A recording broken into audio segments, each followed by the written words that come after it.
my feel-good breakfast show.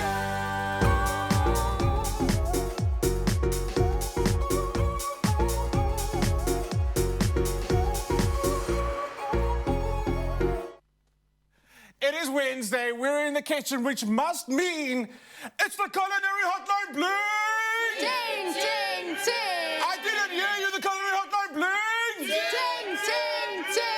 Oh, you have got all the sauce this morning, and another person has brought all the sauce and all the veggies is my family right here. It's Gabby, Sangiorgio. Welcome to the kitchen. Thank you for having me, Clem. I would still want to introduce you and say all the amazing things about you, but we know you, and we know you're pretty amazing. And today, you're going to be talking us through some amazing vegetarian dishes. Everything's smelling really, really amazing, and there's no meat involved. So if you have any questions for Gabby, especially if you are looking to become flexitarian or vegetarian, give us a call. That number, or send us a WhatsApp or voice note. That number is 063-408-8863. I've got a lot of questions. I'm guessing you do too, so make sure you send those voice notes through. Gabby, what are we making? Because I'm smelling things that are making me very happy. So we're doing nachos with all the trimmings, but all plant-based. Oh, yes. So we've got our beautiful plant-based soya mince, we've got our homemade sour cream, and guacamole, salsa, and then obviously a cheesy sauce made out of butternut. Okay, a homemade sour cream. Yes. Okay, I'm not going to distract you. Where can I start to help you with this? Okay, so we've got our pan here to start with our mince. That is the most important thing. So we've got some onion here, some garlic, and our mince, which obviously we've done already, but at least it's a bit because, I mean, you know, the things with mince, you often think, like, you're never going to overcook it. That's the great thing with plant-based. You're not stressing like regular mince where you're like, oh, my word. How do you want your butternut? Medium rare. Yeah, exactly. Ah, really? Always caramelized, always caramelized. Always caramelized. Okay, so onions going in. Onion, just cook that down a bit with some garlic, and then you're going to add in your plant-based mince, your Willie's mince. Let's talk about plant-based mince, but we're going to talk and work at the same time. Plant-based mince, soy mince, is nothing new, especially in South Africa. We've been using it for a very, very long time. Yes. I think it's just that trend that's happening now. It's become cool now. It's become cool now. Yeah, absolutely. And have you integrated it into your diet? Yes, I have, especially when you're being social. Like, I'm quite happy just to have veg kind of in the week, but if we've got people coming over and I want to zhuzh up a meal and show people how good plant-based food is, then I'll go and buy all the alternatives. You know, Right. the Willie's mince and all those things. That's when you know, make it fun. I just want to let you know what I'm doing now is I've got some steamed butternut and I'm adding some rice milk. And this is for... This is kind of like the cheesy layer. Got you. Okay. Add a bit of salt butternut into has a little bit of that sweetness in there. Yes. I kind of get you. I get that. So this actually happened by accident, this recipe. So our nanny, she doesn't eat dairy. And I was making a melanzane one night and I felt bad that she couldn't have a melanzane because it's obviously full of cheese. So I actually made this like butternut with nutritional yeast for her, and she was like, it was so cheesy. I'm like, nice. Nuts. I'm so stoked. Nuts. Okay, so this is gonna keep on going. This is gonna brown off. So you browning that's great. Garlic, does that garlic join the onions? Yeah, garlic can join the onions. I'm just gonna blitz up this butternut quickly before I start on the sour cream. So what I also find is if you take the time with your onions and you really let them...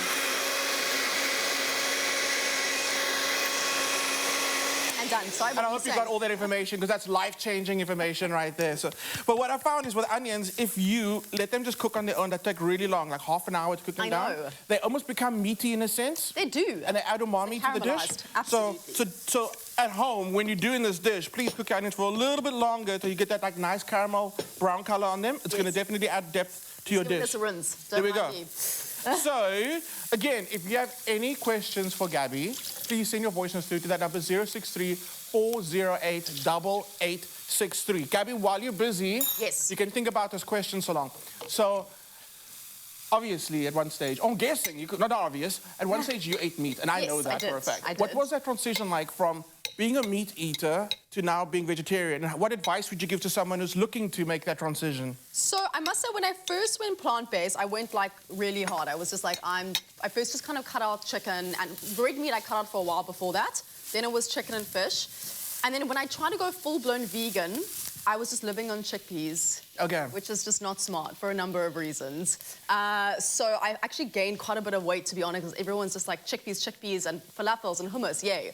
You know, but like you shouldn't eat that, too much of that. So it was just trying to be smart on, okay, vegetables are super easy to make. You can make them flavorful. The biggest thing is also finding chefs that inspire plant-based journeys. So like Deliciously Ella, that app is great. Yoto Motelengi, obviously a firm favorite. So it's finding those chefs that really celebrate veg, even Jamie Oliver and your local guys as well. Find that.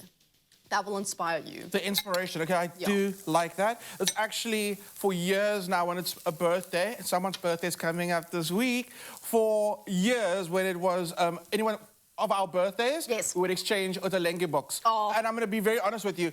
If you are looking to go plant-based, it's an amazing, it's almost like an encyclopedia, a textbook on eating plant-based. So definitely check out that book. Gabby, we've got limited time. How do we bring this together? Okay, so basically now I am making our cashew sour cream, which I've put our soaked cashews, some nutritional yeast, vinegar, salt, pepper, water. Super simple to make that. And it ends up super creamy, super milky. creamy. Love that. So that's done there. Cool.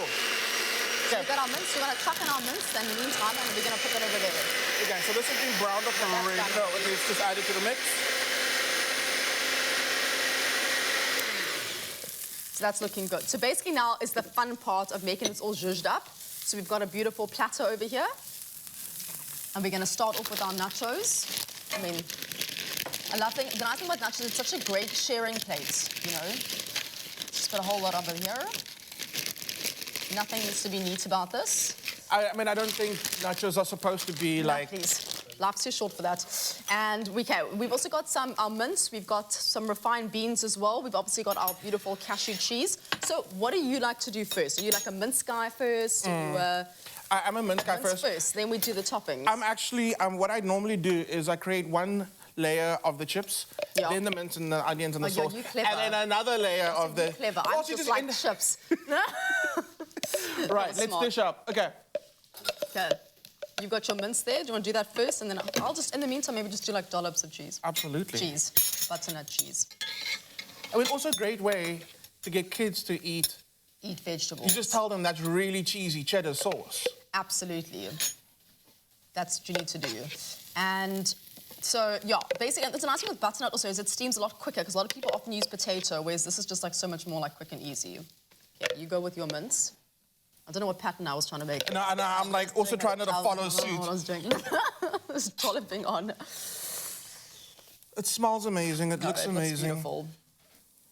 And then do you like to leave your sour cream on the side or put it on top as well? I do on the top and then a little bit served on the side. Okay, because again, like those last few chips at the end that always end up not having topping on them somehow, that's when the sour cream comes in. A little dollop over here. There we go, nice big dollop over there. And then I think we also can just do some salsa just for funsies. Do a little, just for the color as well. Just a bit of that. That is pretty. I feel like was really just doing some random little shape here. I also like that the dishes you're introducing aren't foreign, like in the sense that these are dishes we've never experienced before. Yes, So nachos is a great way to introduce eating plant-based or vegetarian without like sacrificing and being shocked by like new dishes, new ingredients. Exactly. And hidden vegetables, which we love. Hidden vegetables. South Africa, don't forget to send those voice notes through to 063-408-8863. But for now, I'm gonna have to say I'll be right back for some more Culinary Hotline Bling. Ting, ting, ting. Oh, wait, guess what? They actually gave us time to taste.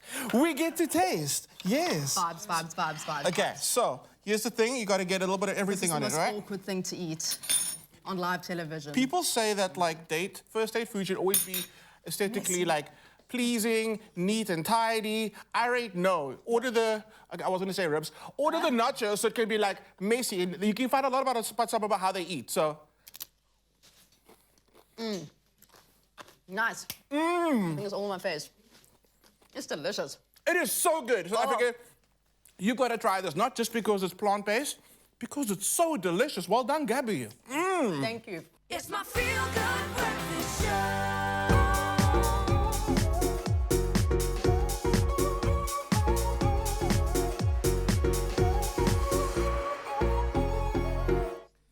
Welcome back to another installment of the Culinary Hotline Bling! Ding, ding, ding! Now, in the first segment, we had made the most beautiful nachos. True question, what happened to the nachos because we can't find it?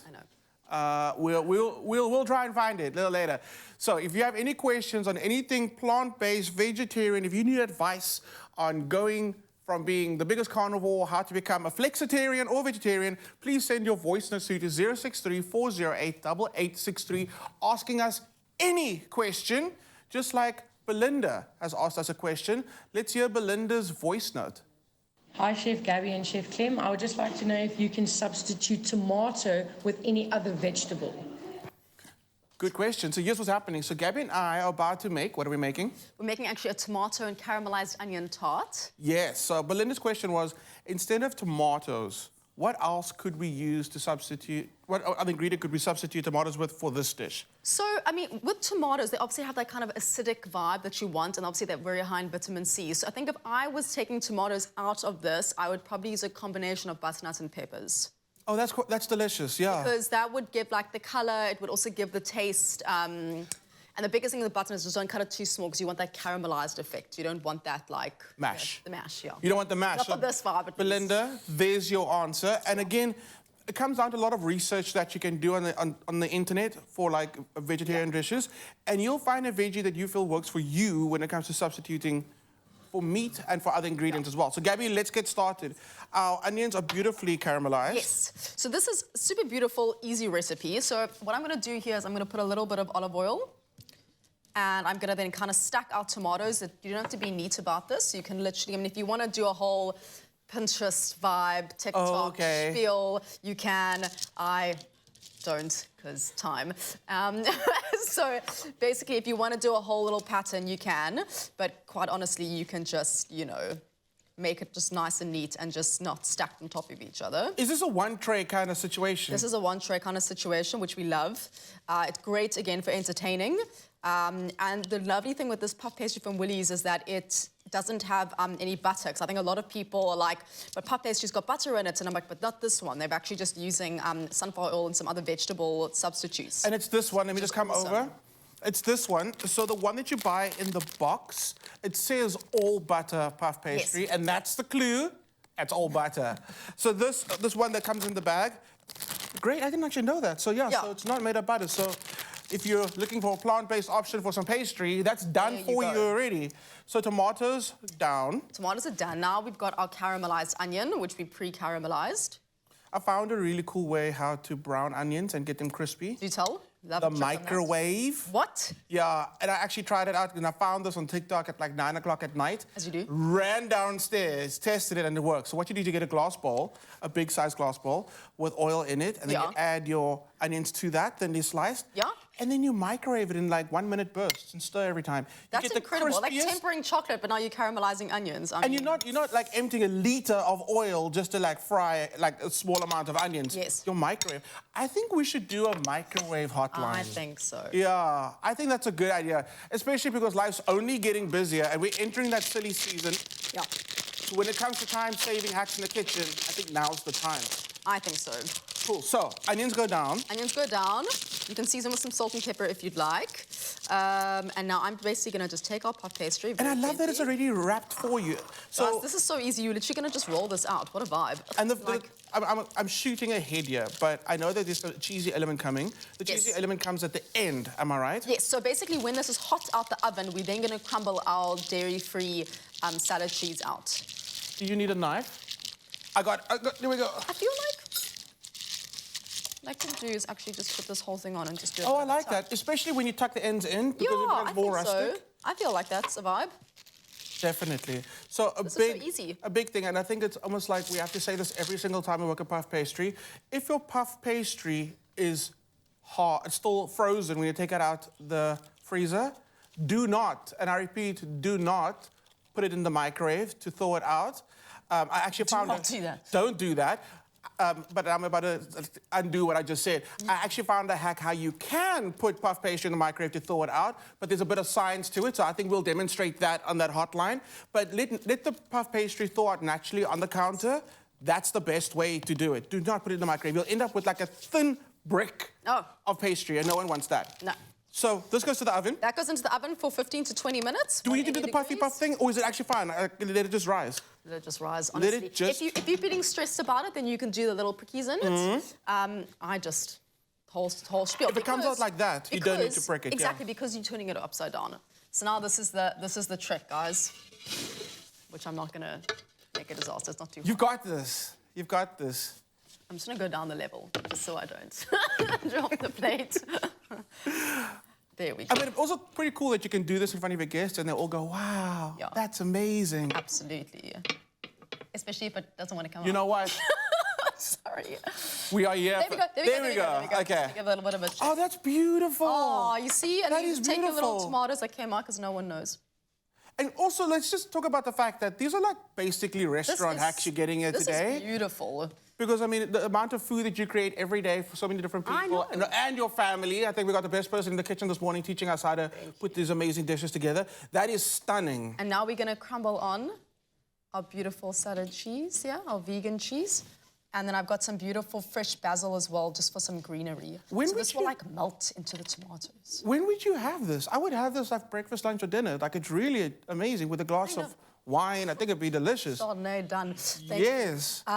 I mean, you know what? This is such a nice little brunch idea. Or I would say is your sundowner, before supper. You know what I mean? Like a little bit of a... First supper. First supper. Here's what we're starting for the rest of Antipasto. Oh, there we go. The rest of 2023, we're starting a new thing. You're gonna have first supper and then second supper and then you're gonna have dessert. New rules, new rules. I feel like it's been a hard year, and I'm not opposed to having 3 different suppers. Okay? There we go. This looks delicious. When we come back, we're gonna try a slice of this, and then we're making What are we doing on it? Oh, a beautiful platter. a beautiful platter. So don't go anywhere. There's vibes. We'll be back with more Culinary Hotline Bling. Ting, ting, ting. It's my feel good breakfast show.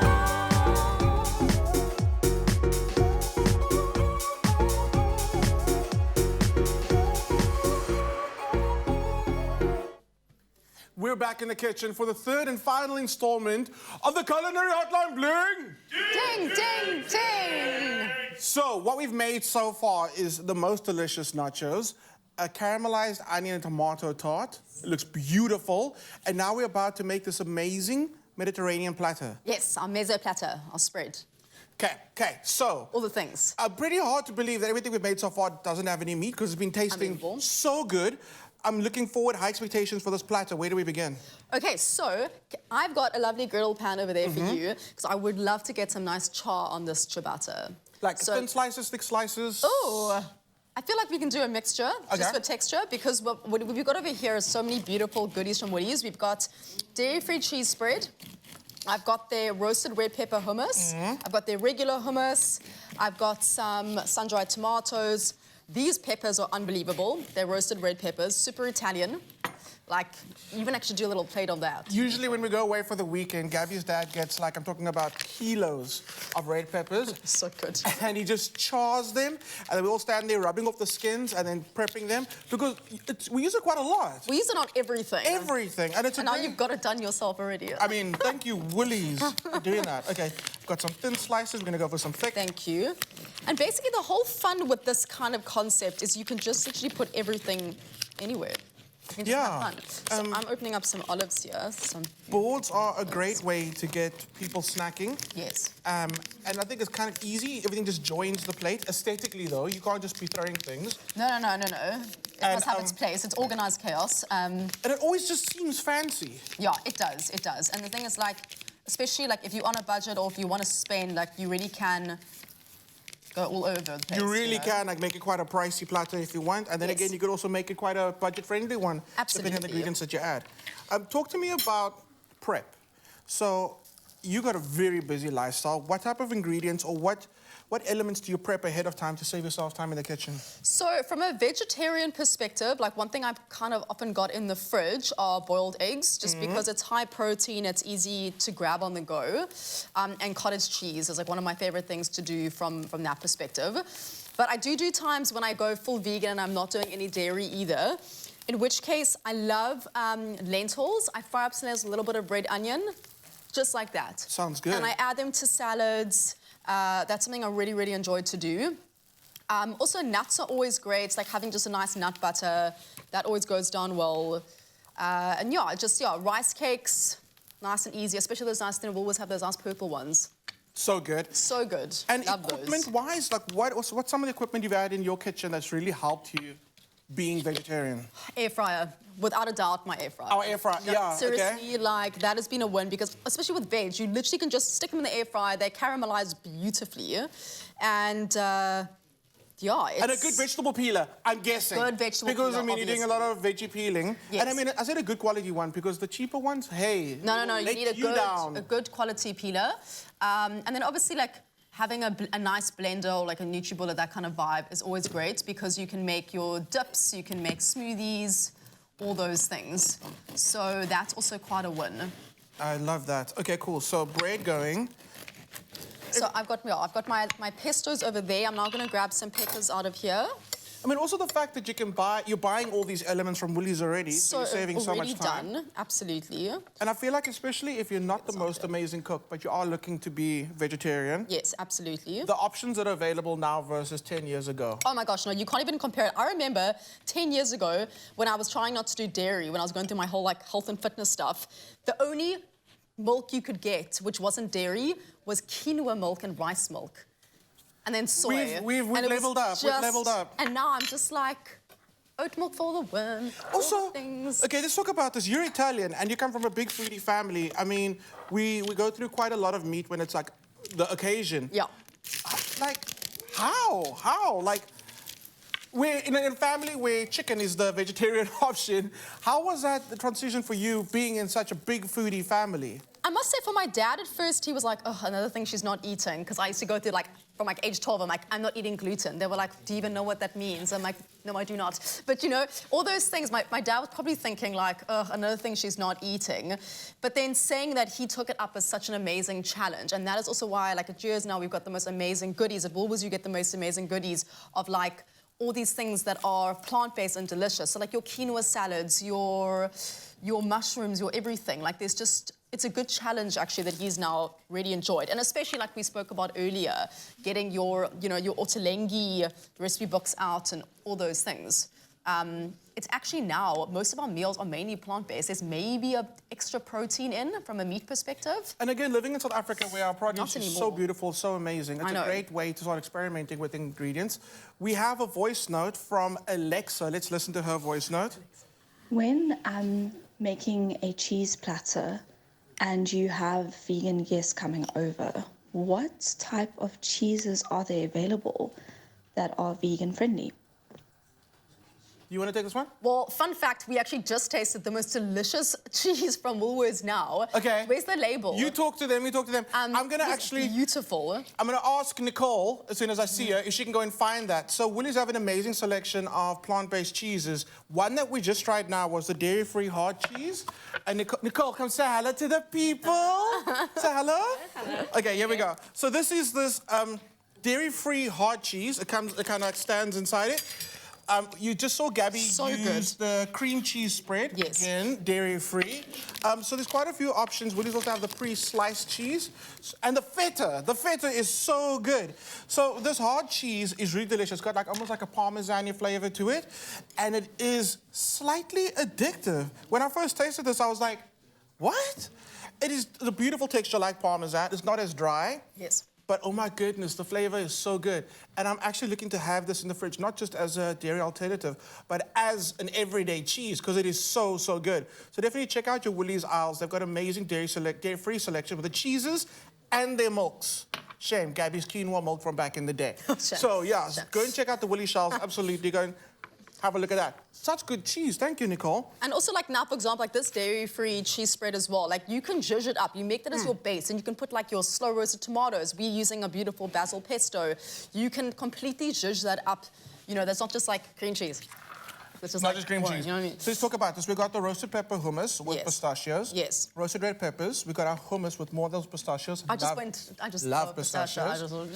And the olives you used. The olives I've used, but I actually might open up some more just for fun. Just for fun. And then over here we've got that dairy-free cream cheese spread Which with I some put of the pesto. vegan pesto. Yeah. So a lot of texture, a lot of flavor happening. I'll just open up this one so long in the meantime. And these are really great because Kirsten Bosch concert season's coming soon. Yes. And these are perfect for that because you don't have to rock a whole big jar of olives. You I literally mean, no just... one's judging, but these are That great also for the no picnic one's bag. judging. If you want to sit there and you want to sit with the big Kalamata jar of olives and your glass of wine, you Listen, do you. I'm there for it, eh? You honestly, do that. Honestly. Okay, so I've got to do some little sun-dried tomatoes here now. this is so beautiful, so delicious, and this is how you like occupy your guests. Just feed them. Gabby, I Always. absolutely love this recipe For today. our meal number 2. For second supper, there we go. The recipes have been outstanding today, and I Thank think it's a you. good introduction to anybody looking to go plant-based. Really amazing. So, Absolutely. Africa, thank you so much. We'll be back again next week with more Culinary Hotline Bling. Ding, ding, ding!